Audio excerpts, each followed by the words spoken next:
Justice, do you mind being on Facebook? I don't mind. Okay. I always warn everybody, we have people that want to see the church before we start. Okay. So we do a little pan here. Okay. But we have some people that are very concerned about privacy, and I don't want to offend them.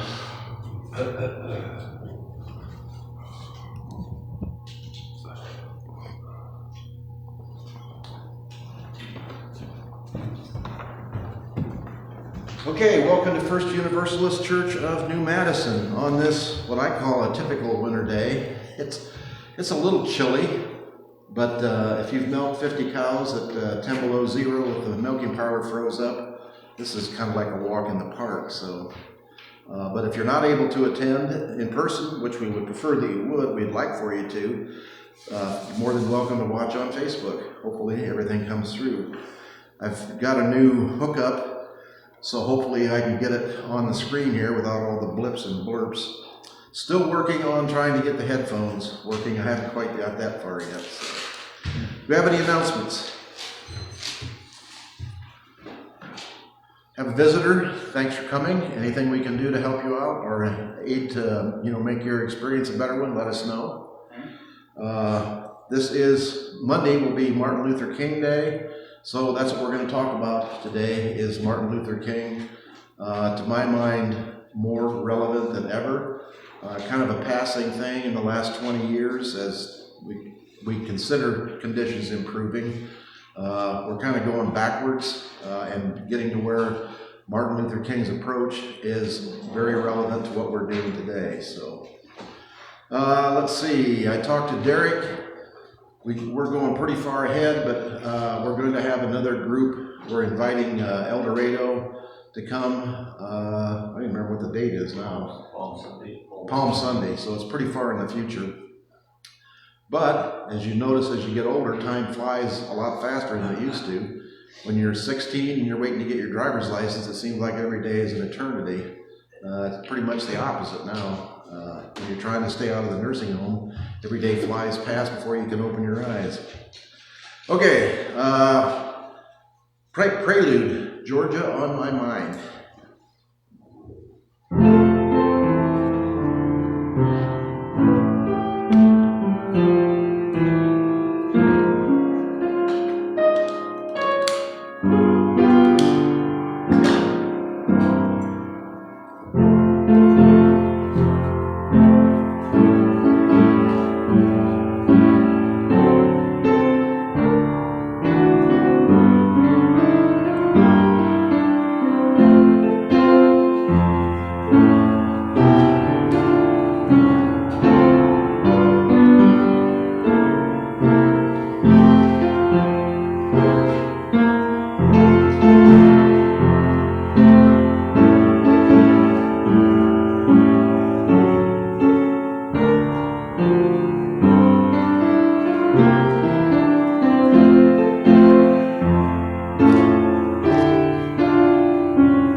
appropriate, Georgia on my mind. Martin Luther King, most of his life in Atlanta, Georgia. This picture, however, is Birmingham, Alabama.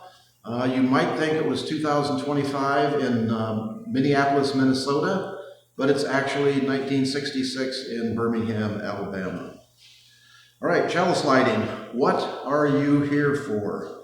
If you came to this place expecting a tame story, you came to the wrong place. If you came for a story that does not threaten you, you came for a different story than the one we tell. If you came to hear the coming of a God who only shows up so that you could have a nice day with your loved ones, then you came for a God whom we do not worship here. For even a regular baby is not a tame thing, and goodness that cannot threaten complacency and evil is not much good at all. And a God who would choose to give up power and invincibility to become an infant for you certainly didn't do it just so you could have dinner. But if you came because you think that unwed teenage mothers are some of the strongest people in the world, if you came because you think that the kind of people who work third shift doing stuff you'd rather not do might attract an angel's attention before you, snoring comfortably in your bed, would. If you came because you think there are wise men and women to be found among the undocumented travelers from far lands, and that they might be able to show you God. If you came to hear a story of tyrants trembling while heaven comes to peasants, if you came because you believe that God loves animals as much as the people, and so made them the first witnesses to the saving of the world, if you came for a story of reversals that might end up reversing you, if you came for a tale of adventure and bravery, where strong and gentle people win, and the powerful and violent go down to dust, where the rich lose their money but find their lives, and the poor are raised up like kings. If you came to be reminded that God loves you too much to leave you unchanged, if you came to follow the light, even if it blinds you, if you came for salvation and not safety, then, my friends, you are in the right place. Words by Quinn G. Caldwell. Opening hymn 118, This Little Light of Mine.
That's about our speed. All of us could sing that in the 4th grade, and we can sing it today. It's exactly on our level. All right, and the words are pretty memorable too. Our affirmation is a prayer for Martin Luther King Jr. Sunday. Spirit of justice, God who befriends those who stand upon the constant edge of decision, crucial and alone, we are grateful to be together this morning. We gather especially to remember Dr. Martin Luther King Jr., but not only him, for there were thousands of unnamed women and men who put their bodies and lives on the line so that all may be free. And yet freedom comes at a cost. And we know that racism and homophobia, ageism and ableism, sexism and classism, all of these often unacknowledged realities prevent us from fully knowing one another, from creating the beloved community spoken of by prophets and ordinary persons alike. May the work of Dr. King continue to eradicate injustice wherever and whenever we encounter it. May we continue to speak out against injustice, to speak even if we are afraid of our words. We will not be heard or welcomed. May the spirit of Dr. King continue to flow through our daily living. May we have the courage of Dr. King as we continue to stand up for justice, reconciliation, and truth, despite challenge and controversy. Dr. King went to the mountaintop. He saw the promised land, and he reassured us we will get there one day. May that be no paradisical dream, but a reality in our own time. May it be so. Amen. By Kathleen Rowlands. For your information, tomorrow in Greenville, there is a sign-making gathering. I'm not sure where it is. You can go to the Progressive webpage on Facebook or contact me, and once I find out, I'll pass that along if anybody's interested. That will be at 6 o'clock tomorrow night. And then the 20th, Tuesday, at 2 o'clock at the Circle in Greenville, there will be it's not a No Kings protest. I'm not sure what the protest is. It's nationwide against the things that are going on in Minneapolis and many other cities. If you saw, and I think we talked about this last week, the mayor has come out with a proclamation, no demonstrations on the islands surrounding the Circle, but we have plenty of room on the sidewalks, and if you go to the sidewalk in front of the post office or the sidewalk across from the post office, they're easily visible from the people driving around the Circle, so that will not prevent us. Following the law and being peaceful will not prevent a demonstration. All right, joys and concerns.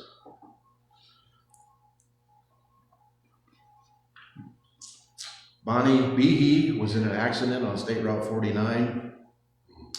The Spirit bus from Greenville was hit head-on by a van that crossed the center line. No one knows exactly why, but it was loaded with some kind of flammable fluid, and there was a tremendous fire. The driver for the Spirit and van was killed. Everybody knew him. He was a really nice guy and really enjoyed helping people. The 2 people in the van were killed. We do not know their identities yet. That's not been released. Bonnie was in the Spirit bus. She was injured, being thrown out of her seat and taken to the hospital and treated for bumps and bruises and released and gone home. So hopefully Bonnie's doing all right. We have a get well card. Mike has already talked to him, went over to the house, but we're going to send a get well card as usual. So we're lighting a candle for Bonnie. Candle for Margaret. She's been in and out. I haven't heard from her this week, so I'm hoping everything is going well with her. She's having some cardiac problems with AFib. That is very treatable. There's multiple levels from medication all the way up to ablation, which is where they burn out the little nerve that causes the heart to beat irregularly. So hopefully that'll be under control. Patrick is retired and home, so I'm sure she has sufficient company to keep her company there. Let's see, my brother had his surgery for his tumor. They excised the tumor. They said they got it way beyond the margins, so they're not contemplating any further treatment. I'm a little more skeptical, but they know to keep track of that, to keep track of the lymph nodes, and do periodic checkups. So we'll see. He's feeling much better. Actually called me on the phone before. His wife would call and talk, and he was too depressed to even talk. So he was in pretty good spirits the last time I talked to him 2 days ago. So hopefully that will continue. Let's light a candle also for just thinking about her in her new home, Roberta Feldman, our former pianist, and let's hope that she's doing well and keeping warm and obviously closer to her family, which will be invaluable to her. Yes, Roberta has moved from Dark County down to Middleborough. Middletown. Middletown is not too far away. We've talked about that. It's sometime in the spring. People want to take a little outing and go down to the Carillon Park or any place. If you want to go back to the pizza place, what we can eat and go to Carillon. Carillon has places to eat too, but we can actually go down and stop in and say hi to Roberta if anybody's interested in doing that. So good luck to Roberta and her family who's taking care of her. My lights aren't working here. We still have our continual weekly reminders for Ukraine. We still have our sunflowers. No improvement. The news I heard was the worst attack ever was in the last 2 days on Kyiv. Hundreds of drones, missiles. The town has lost about 50% of their heating capacity. It's a very advanced civilization, and Kyiv is kind of like Iceland. They have a central plant that heats water, and then that hot water is piped all through the town. And they have 20 and 25, 30-story apartment buildings that are all heated by the hot water that comes out of the central part of town. It's not, each building doesn't have its own boiler. So when the central plant is destroyed or damaged, then half the town now is without heat in 17-degree cold with snow. So they are really suffering, and we are doing absolutely nothing to help them. In fact, we talked last week about Oceania, East Asia, and Asia, whatever the third one was. Basically, you've got the Russian civilization, the Chinese civilization, and the American civilization dividing the world into thirds, and each taking hegemony over their control. We are seeing that more and more every day as Greenland is being threatened. People are in wonder. They are wondering and completely confused as to what happened to the United States of America. It is a sad situation. Okay, and Israel, the same situation holds in Israel. No progress being made there. President Trump has said he will be in charge of the peace process, and he has appointed people under him to control the rebuilding of Gaza. We have not had it revealed yet whether they are going to get a big ballroom or whether it's going to become a tropical paradise with beach hotels, or what is going to happen to the Palestinian people. It does not look promising as far as we are yet. Palestinians, even though there is a peace plan in place, they are still being killed. They are up to 70,000 Palestinians have been killed. A large number of those are children under the age of 15 or 16. It's a sad situation all along. All right, for those absent members, we hope they are in good health. Contact us if you have any news that you want to share. Contact us just to let us know that you're doing okay. We would appreciate it to know that you are okay. You are in our thoughts and our prayers. All right, this is one last candle for anyone who has problems, concerns, or joys that they don't feel they can share. We are with you in our little community at New Madison. All right, children's story. Martin Luther King, a little overview.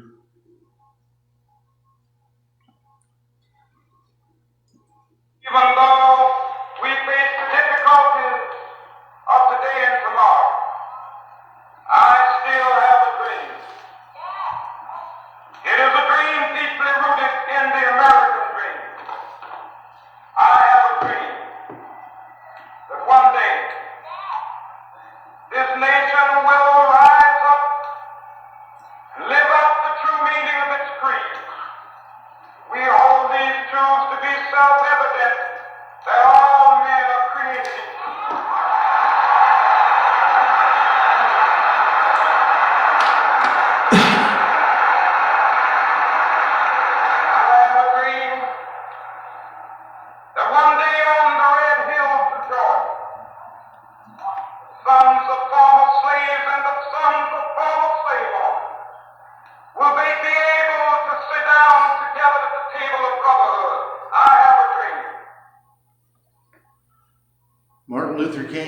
live long enough to see the fulfillment of his dream.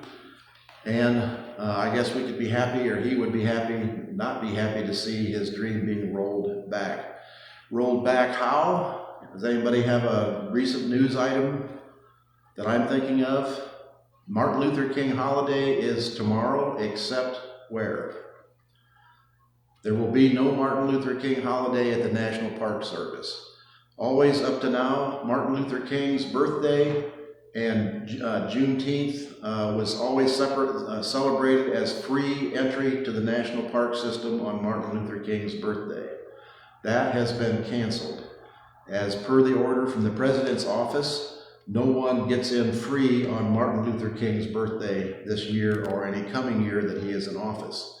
They have, however, added one new birthday with free admission. Volunteer? Yes, the President's birthday. So you will get free admission to the park on the President's birthday, which I have no idea when it is and don't care to know. It's Flag Day. What? Flag Day. Flag Day, yes. Flag Day, it's yes. his birthday, yeah. And we did celebrate it last year on the Circle in Greenville with a protest on No Kings on his birthday. And there was a giant military parade that made us look like a third world country. All right, so Martin Luther King is a controversial figure. As you know, when you die and you've done some pretty good things, all the other stuff kind of gets papered over. He led kind of a complicated life, and we'll get into that a little bit. But I think we have kind of crossed the line recently, that line that separates censure from compassion. I'm talking about crossing the line of the person who leads our country now. This is something that kind of struck me this week when I saw the Nobel Peace Prize being surrendered by the person who won it in Venezuela, who I'm not sure if you watched her history. She approves and didn't complain about the people in the boats, fishing boats, being shot down out of the sky, so I'm not sure she's exactly a Nobel Peace Prize laureate. But she voluntarily gave up her Peace Prize in an attempt, my understanding is, to bribe the government of the United States to support her for the presidency of the Venezuelan country. Right now, she is not being supported. The vice president of Venezuela, who was a complete supporter of the previous dictator's government, is now in charge with the support of the United States government and the promise to hand over all the oil of Venezuela. Curiously enough, there has been one other Nobel Peace Prize that has been voluntarily given up. Does anybody know that? In 1942, a Norwegian was awarded the Peace Prize in Norway. He voluntarily gave up that Peace Prize, took it to Berlin, and gave it to the Marshal of Information, the Information Minister. Voluntarily surrendered that Peace Prize. So the two Peace Prizes that have been surrendered have both been given up to basically a Nazi supporter. But what that leads me to is Ephesians 4:32, be kind and compassionate to one another, forgiving each other just as Christ God forgave you. When I say we may have crossed the line, when we see the leader of our country begging for trophies that he has not earned, maybe we have crossed the line. Maybe instead of censure, maybe instead of condemnation, maybe we should begin to pity this lonely, starving, desperate person who will do anything for public acclaim, who will do anything to have people look at him and say, you are a great person.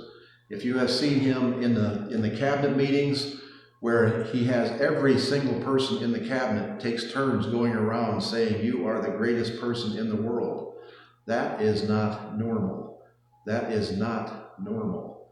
That person is desperately lonely, desperately needing a support, definitely needing some kind of affirmation from other people, and he deserves our pity, not our censure. So I will be doing my best to support the healing that he needs to have occur.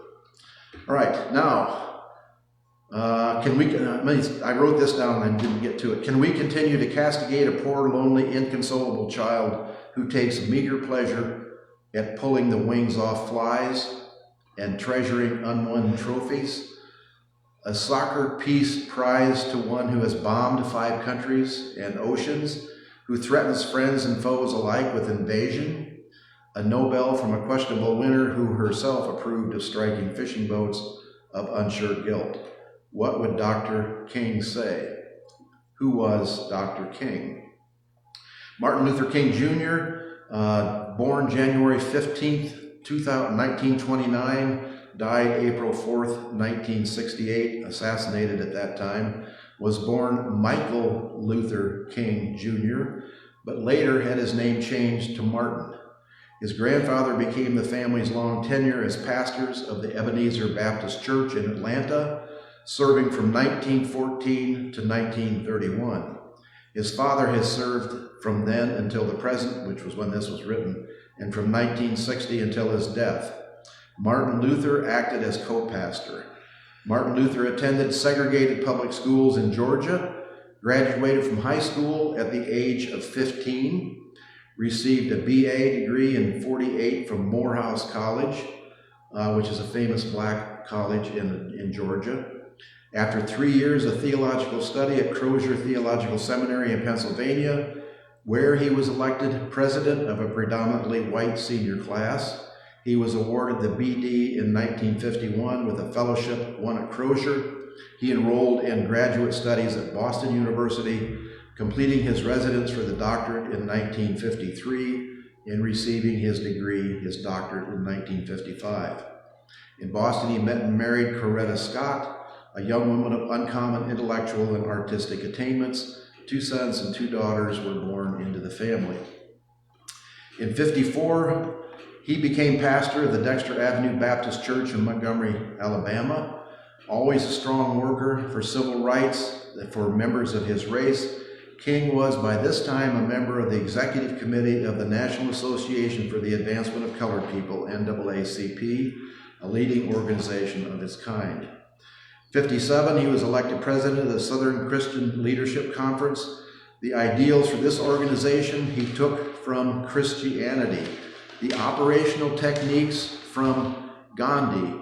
Most important, the operational techniques, the way this operation worked, was based on the principles of Gandhi. Does that still apply today? That's a question we have to answer and a question we need to follow the answer to. In the 11-year period between 57 and 68, King traveled over 6 million miles and spoke over 2,500 times, appearing wherever there was injustice, protest, and action. Meanwhile, he wrote 5 books, as well as numerous articles. He led a massive protest in Birmingham, Alabama that caught the attention of the entire world, providing what he called a coalition of conscience, inspiring his letter from the Birmingham jail, a famous missive.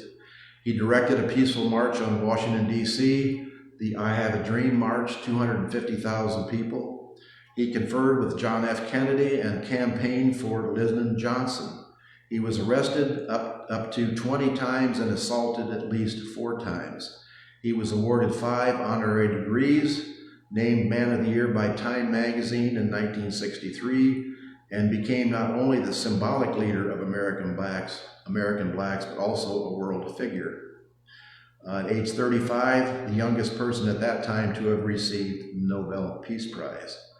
So what would happen to the country's politics if partisans on all sides grappled with the complexity of his entire person rather than the convenient fragments of his legacy? That is what we're going to talk about a little bit. Most people still identify King primarily as a civil rights leader and fail to understand his Christian social gospel. Christian social gospel. As a follower of Jesus, he adhered to nonviolence and a vision of the quote-unquote beloved community.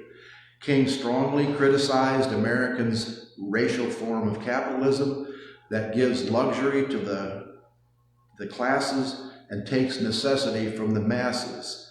Gives luxuries to the classes and takes necessities from the masses. He was a skilled writer and a skilled wordsmith. He knew how to put words together. He stood strongly with unions, which he called the strongest antidote to poverty. One thing we are seeing now, unions that are at their lowest membership in decades, basically in the length of 40 years, the unions have been never so depleted. In his Poor People's Campaign, he sought to reorder our national priorities from funding war, tax cuts, and bailouts for the rich. Have things changed? This was in the 60s, and we are now in the 26s, the 20s. To ensuring every person the opportunity for a good education. Education department has just been closed. Health care as a human right. Insurance, Medicaid has been slashed. Insurance policies are doubling, tripling, and quadrupling in price. A decent job and a viable income. In Memphis, he called for economic equality and died fighting for workers to have union rights.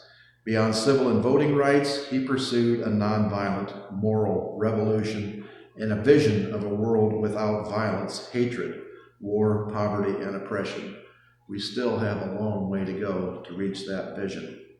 Many still do not understand the fullness of King's dream and how our society has failed to live up to it, becoming more obvious every day. Many people might imagine that he initiated the campaigns just as a drum major heads a band from the outset of its performance. That is not the case. King was not a prime mover beyond any of these civil rights campaigns, except the first one. That was the Montgomery bus boycott and started in December of '55. He was not involved in the beginning of the protest in Georgia, Birmingham, Selma, St. Augustine, Florida, Chicago, or Memphis. In each case, he joined campaigns already well underway.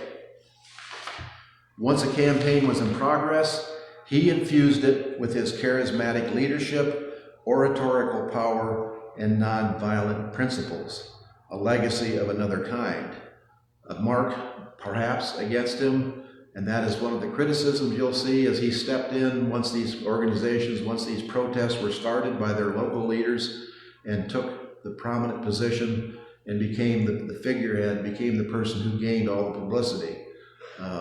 That had a positive sign because it brought national attention and international attention. It had a negative sign because he took away the spotlight from those local leaders who came up. If you watch the situation, if you remember, Jesse Jackson was at his side in Memphis when he was killed. That is how other prominent leaders from the black community rose up. They stayed with Martin Luther King and supported him and were in return rewarded by being that little bits of that spotlight kind of shown over to them. Not unlike the pattern of leadership in many, many cases. Everyone knows that King was a Baptist minister, movement leader, and master orator, but he was also a philosopher. Many wrongly interpret King's disagreements with Malcolm X and the Black Power advocates as essentially a series of debates about strategy. However, King thought as much about ends as he did about means. In his books and speeches, he was asking, as philosophers since Plato have, what is justice? And often coming to surprising answers, such as the need for a radical distribution of wealth and the guaranteed basic income. In essays like the letter from Birmingham jail, King examined the true meaning of democracy and its connection to duty to obey the law. While he was universally revered in 26, he held several opinions during his lifetime that were deeply controversial to both the American public and his own associates. Radical, political, and social stances. We're going to name a few. Opposition to the Vietnam War. In '67, Beyond Vietnam speech, King called the U.S. government the greatest purveyor of violence in the world today, quote unquote. The greatest purveyor of violence in the world today. This stance alienated President Lyndon B. Johnson, who, if you remember, he campaigned for and supported because Johnson's Great Society was the one that basically helped bring about desegregation. The mainstream media, even fellow civil rights leaders who feared it would jeopardize their movement. The critique of capitalism. King frequently expressed skepticism towards capitalism, arguing it was built on the exploitation of the poor and black slaves. He advocated for a radical revolution of values to shift from a thing-oriented society to a person-oriented society. How many times have we heard Christmas is not about presents, but about the presence of a person, the presence of God? Democratic socialism and guaranteed income. Toward the end of his life, he began organizing the Poor People's Campaign, which sought to restructure the U.S. economy to ensure economic security for all citizens, regardless of race. While Dr. King is universally, I've already read that. Let me go down to the next one. Criticism of the white moderate. In his letter from Birmingham jail, he stated that white moderates who preferred order to justice were a greater stumbling block to freedom than the Ku Klux Klan, a controversial opinion. That is moderates who said we need to maintain order. That is more important than reaching justice. And the moderates' understanding was that you can't get to justice if disorder becomes the norm. That is still a point of discussion, still a point of not complete understanding today. When you have demonstrations, if they are wild enough and loud enough and vociferous enough, they will attract attention. But they also attract a counter-revolution of people who are against those, and they're used as an example of mass hysteria and almost justification for the government stepping in and sending troops. That is what we are on the knife edge of right now. Will the President of the United States send troops to the cities that have demonstrations?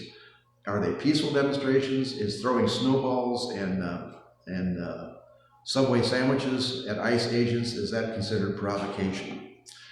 Views on homosexuality. In '58, Advice for a Living column for Ebony magazine, King described homosexuality as culturally acquired problem rather than an innate tendency, and suggested that the individual see a psychiatrist. Culturally acquired means it's a learned behavior. This was in 68 or 58. He might have changed his views as science educated him. He was not an inordinately lack of understanding person. As science became more and more advanced, and being gay has become a born with thing, not something that you learn, not something that you teach somebody, not something that you lure somebody into, that may have changed. Direct action and civil disobedience.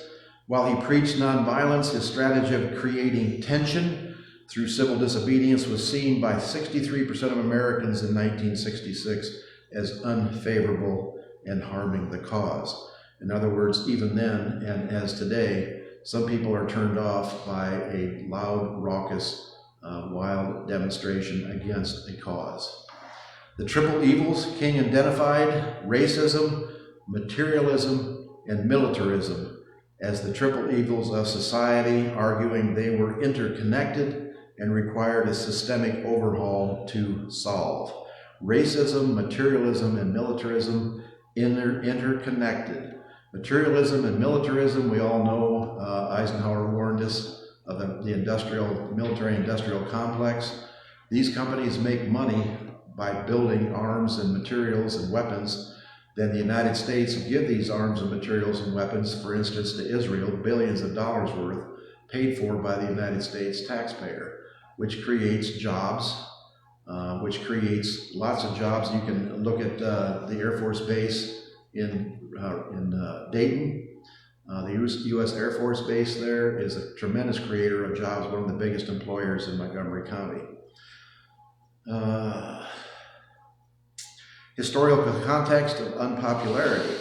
After he was gone, King taking the struggle to Chicago, railing against the Vietnam War, economic injustice, emphasizing what was true in the Black Power movement, organizing the Poor People's Campaign, King became safe and ethereal, registering as a noble moralist. It became hard to remember why, or even that, King was the most hated person in America during his lifetime.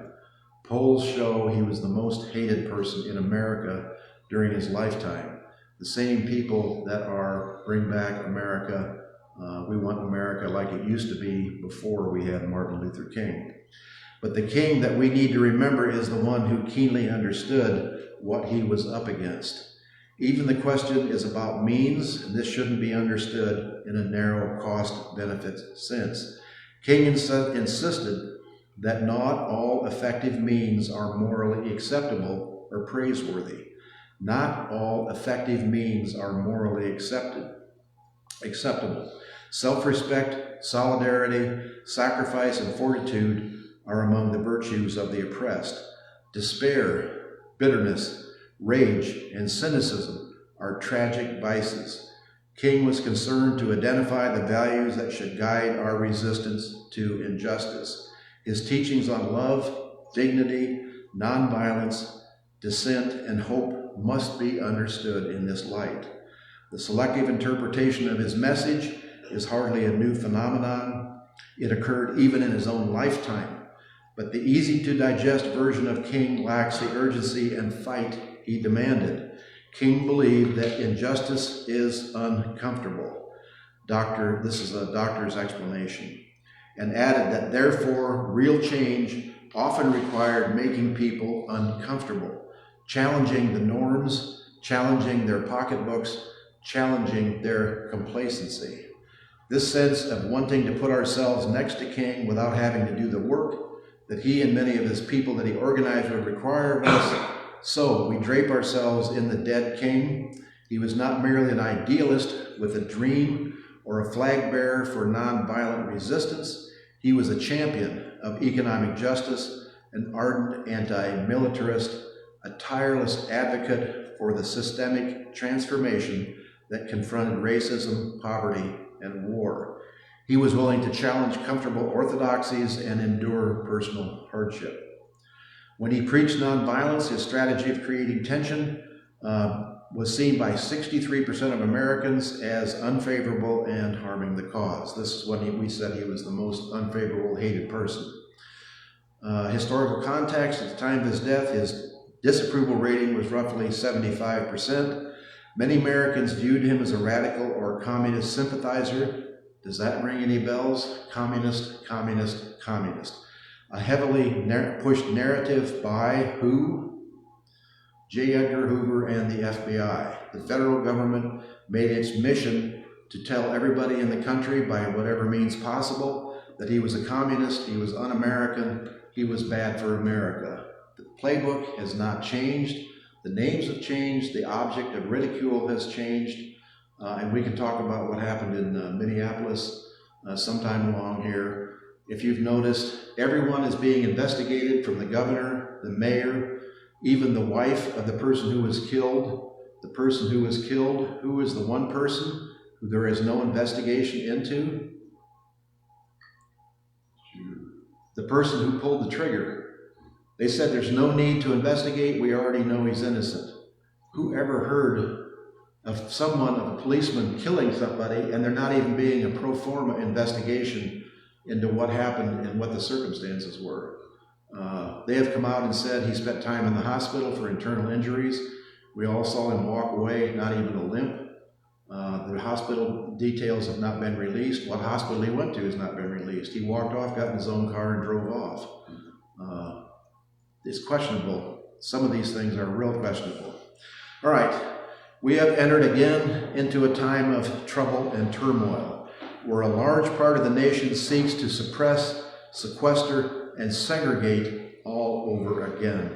Not only black, but anyone non-white, non-English speaking, non-Christian, non-straight, anyone not like us, quote unquote us, and we all know who us is.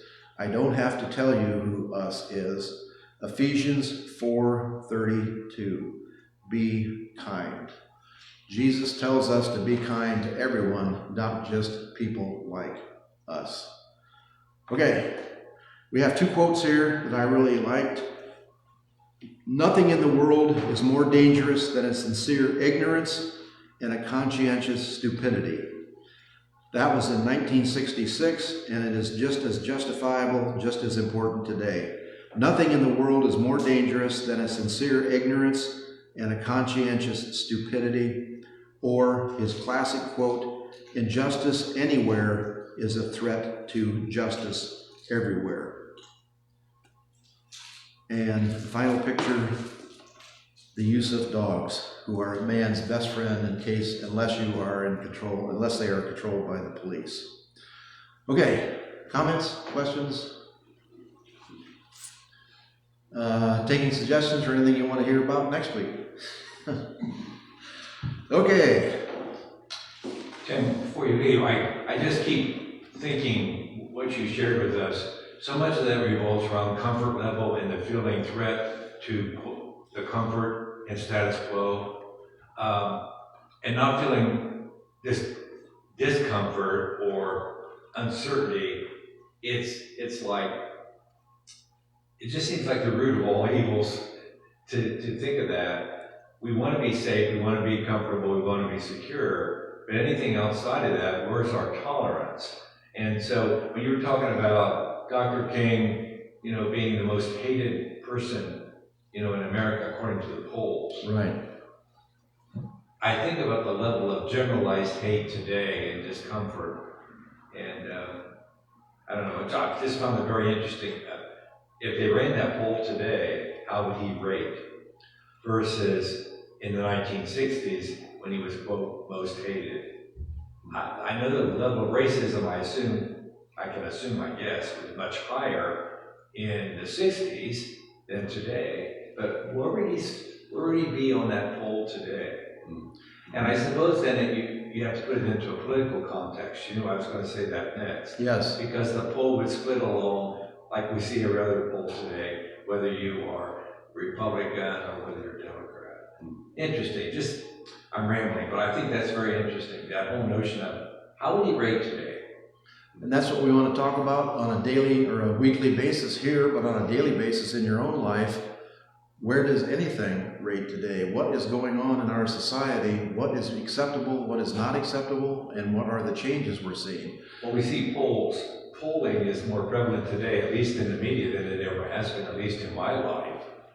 But nothing's ever done with it. It's just reported. This is the way the average American thinks about whether it's taking over Greenland or whether it's the economy, is it better or worse than it was a year ago, that kind of thing.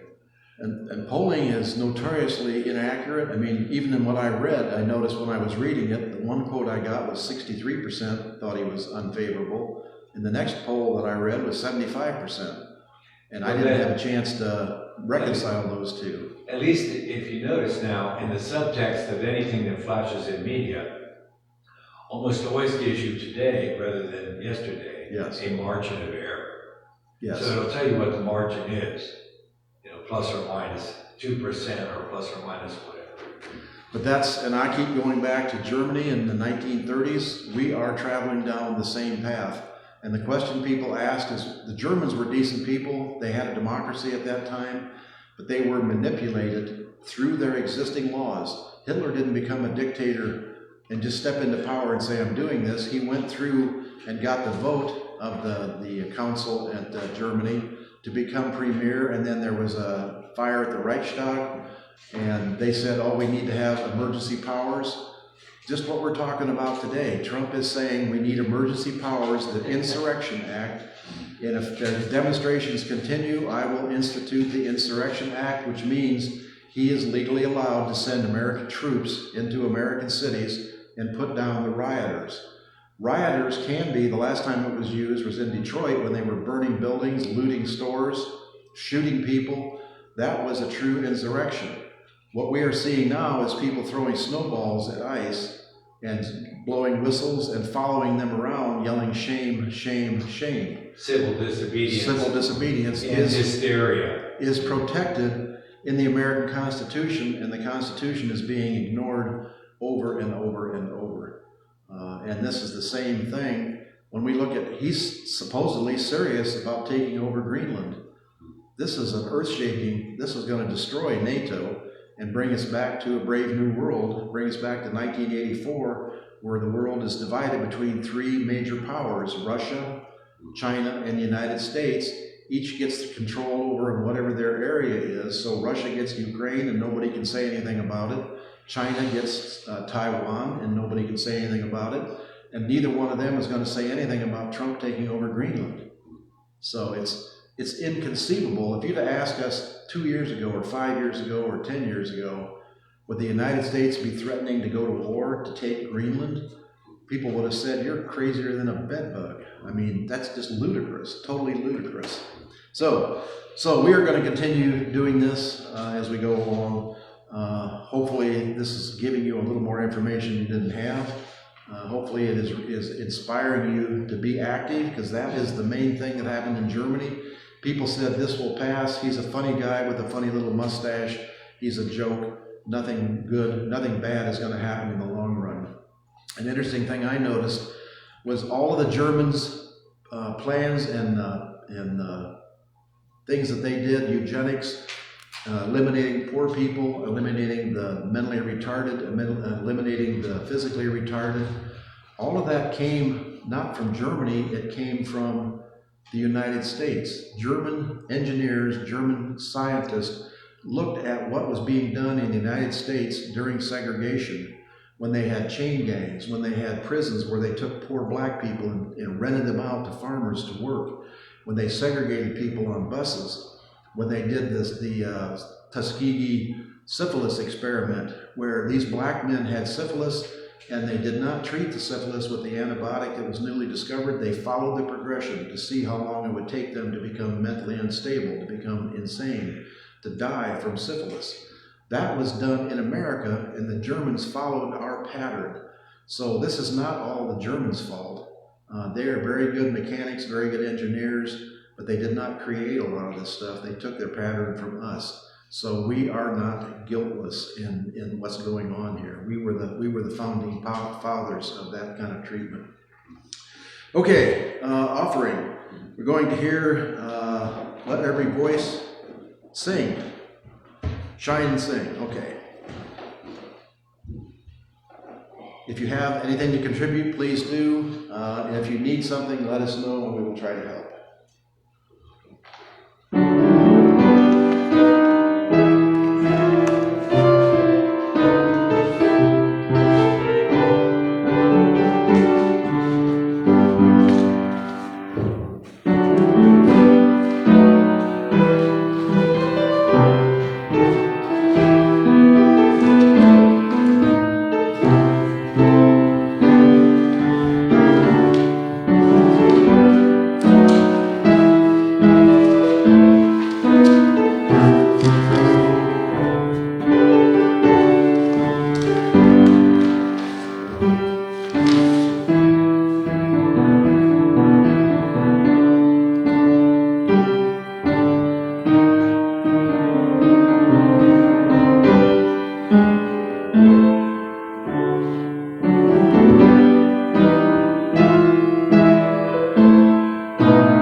Closing hymn is 169, perfect for today. We shall overcome.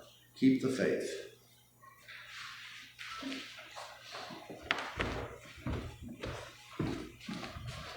Kenny's not here today. Hopefully he's feeling better for next week. So I've forgotten to move the camera a couple times.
We shall live in peace one day. Keep the faith.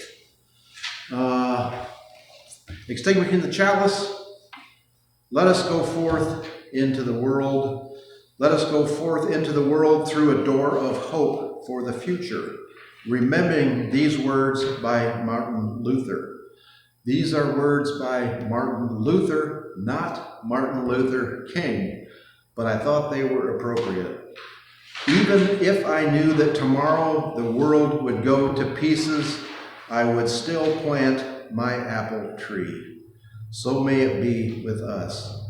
Words by Martin Luther and Marjorie Newland Learning. And I'm sure Martin Luther King would agree. Even if I knew that tomorrow the world would go to pieces, I would still plant my apple tree today. So let us go forth and plant our trees. Our horse postlude, I love this thing. This is in New Orleans during Mardi Gras.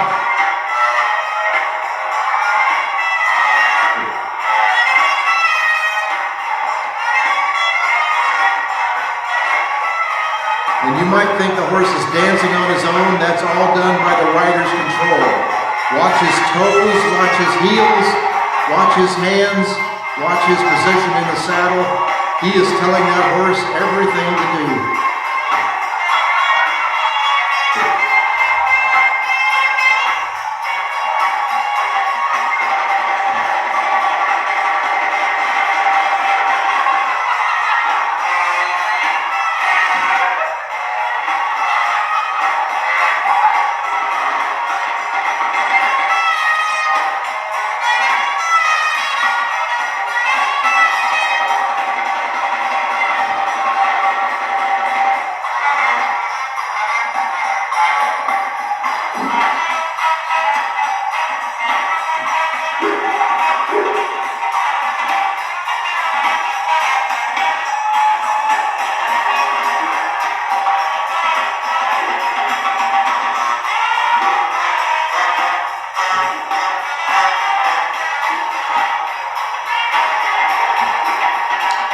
takes a bow.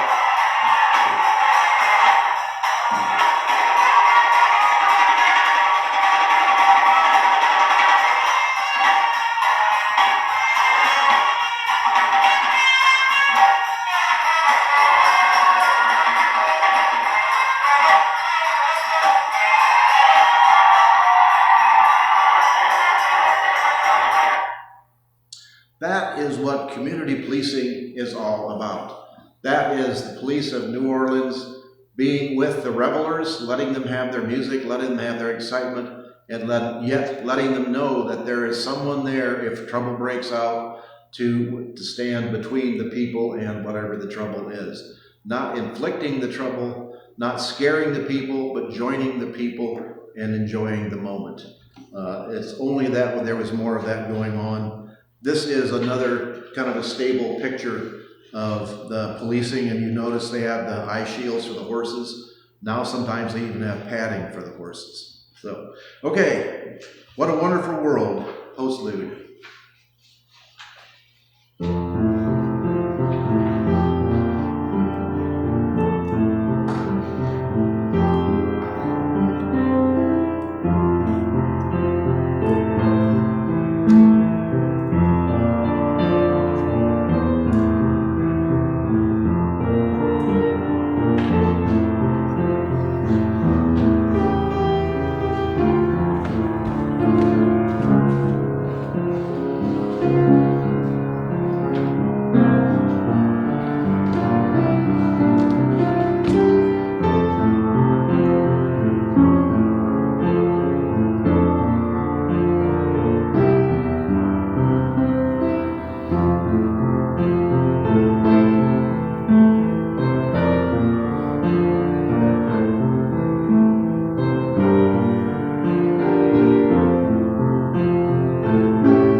Thank you, Lloyd. That ends our service. And I notice on the Facebook page there is a good morning greeting from Phil Johnson. So at least we know that one person is watching, and hopefully Phil is doing good wherever he is. And maybe we will see him on the circle the 20th at 2 o'clock. All right, that closes our service. Coffee and donuts and the 2 or 3 year old cookies are out. I had one. They're actually, they never go bad. They're like irradiated, so they're good for like 50 years. So partake. The coffee thing overflowed all over the place, so there's a huge mess there. I'm going to get a new not percolator, but a new drip coffee thing, and I'll take the tablecloth and wash it and clean that mess up. There was like coffee grounds all over the top of the table. It was a real mess. If it's not the computer blowing up on me, it's any other mechanical thing that plugs into the wall, so. All right, have a good day, stay warm. It's gonna get like a heat wave today. It's gonna get up in the 20s, so.